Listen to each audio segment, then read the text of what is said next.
Good afternoon, everyone. Today we are driving through the rush hours of Amman to get to the house of a local family that invited us over to join their Ramadan dinner. As part of this evening, we are going to have a chat with Oday, who agreed to tell us a bit about Jordanian culture. Thanks, Oday, and hope you guys enjoy.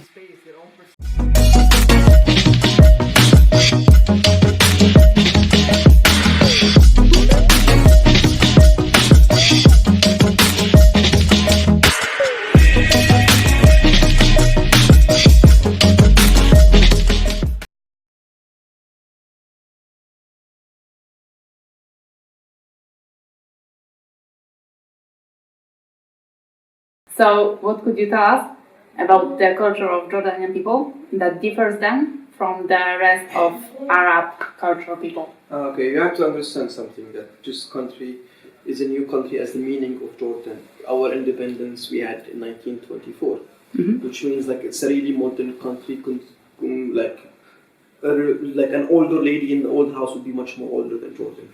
Before that, we used to be a part of Big Syria, which is including Jordan and Palestine, Syria and Lebanon.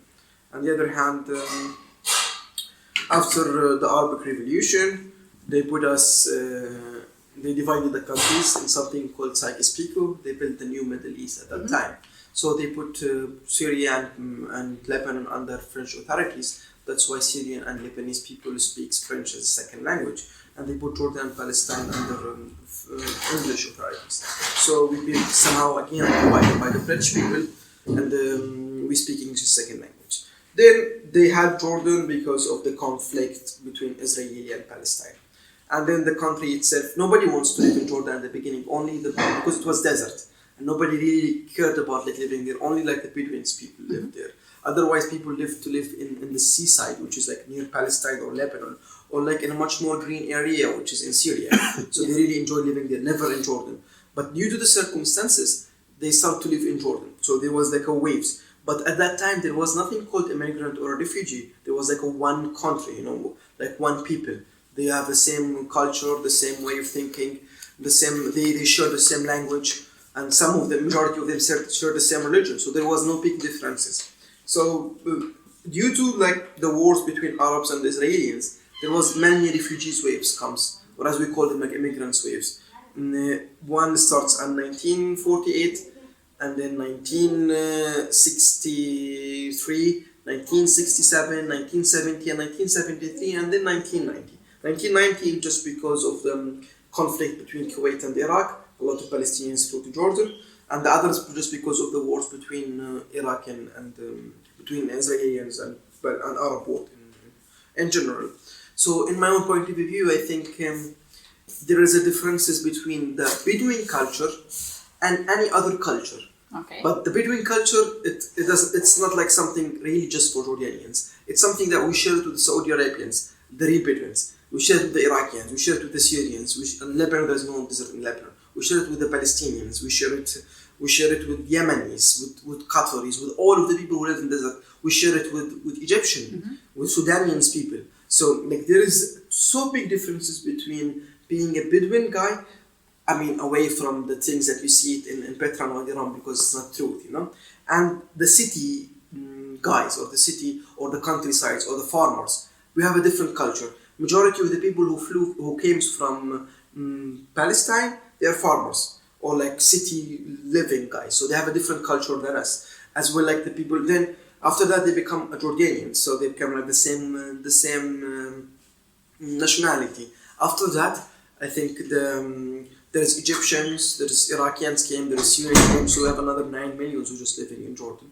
And they have totally different, not totally, but majority of the things, they have it different than the way we do it. As an example, I would just tell you, if we had a guest in our house as a Bedouins, we are not allowed to ask the guest like why you are coming from or what do you need from this house. We have to serve that guest for 3 days and third, and then after the 3 days and third, we can ask them like, do you need anything? But before that, we're never allowed to ask them. We have to serve them with a good place to stay, with a good food, with everything. And then if they left before that, we're not allowed to ask. As another example, in our culture, especially the the way we treat the women. We don't allow women to carry the garbage. A small example, we just like we don't allow these things. We have to carry the garbage. We give the women the right because we trust the women to make the decisions more than the man. Because we believe in one thing, that a man could make the decision based on a mind state or emotional state. But we believe that the woman can make a decision based using both of them, the rational and irrational situation, like the emotional and emotional situation.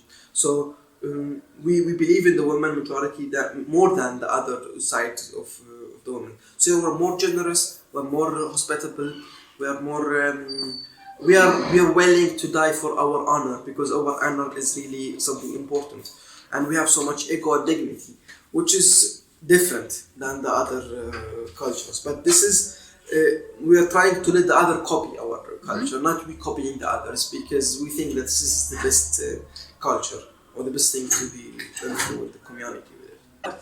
You started the topic of women in your culture. How does it work with education? I know we already talked about that, but if you could shortly tell us a few words about that here. Yeah, okay. I mean, if I would give you a percentage of women, I would say 75 to 85% of the women are educated in Jordan. Educated, I don't mean like the high school education. At least undergraduate, like bachelor's degree, having like degrees. It's really important for a woman to learn in our culture, because this is the way we think, that they have to be educated, they have to be helping the other families, and it's just like something good for her and good for the family image as well. So it's really a must that everyone try to invest in their child to make the women's learn.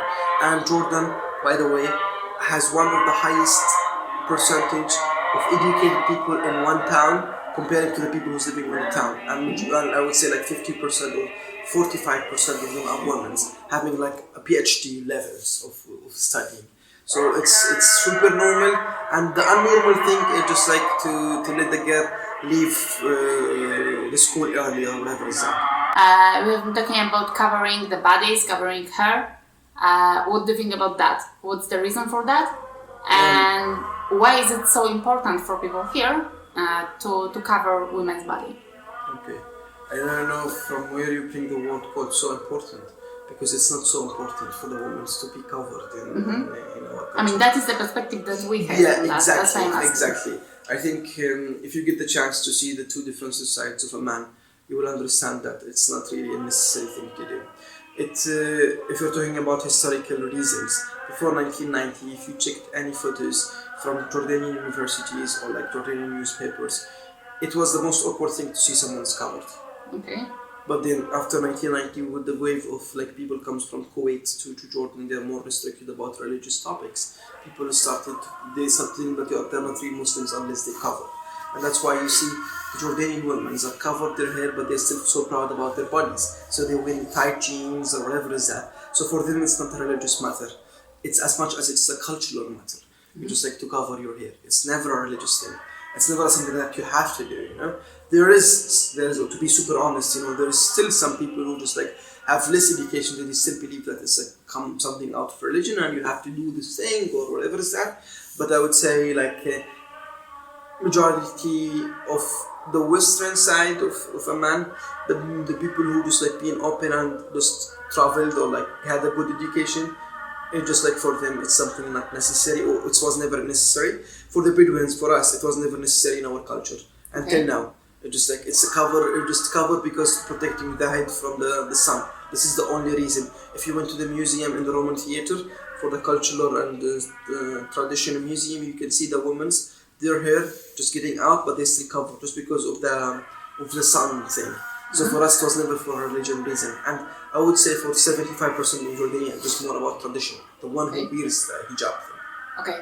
What about taking photos of women on the street or recording them, filming them? It seems to be a problem here, and the question is why. It is just like because, as I told you, I would say like you always ended up in touristic places. which is not you are the first one who's trying to take a picture. A lot of people take pictures for them, so it becomes annoying for them because they become like, oh, we are not different than the people. Why you just keep taking pictures from us? And some people deal with it in a rude way, so they take a picture without asking your permission. Because even you in Poland, if you're staying in your house or like in a cafe and someone come take a picture with you, it's like, why are you taking a picture of me without my permission? Do I know you? It's the same thing, but you looked about the topic just because they should be okay. No, they shouldn't be okay. It's just like a freedom for anyone. You cannot just take a picture of me while I'm sitting without me knowing you, you know? It's my, I need to know why you're taking a picture of me. And imagine if this thing happened like 10 times a day or 20 times a day. You would feel like, oh, I am so awkward person, like why you're taking a picture of me?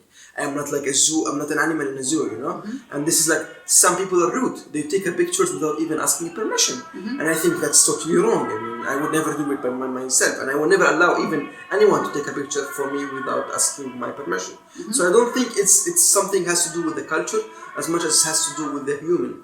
As like everyone has the right to agree taking a picture or not. And if you be like in a much more less touristic places, you will see like people will ask to take a picture with you. Okay.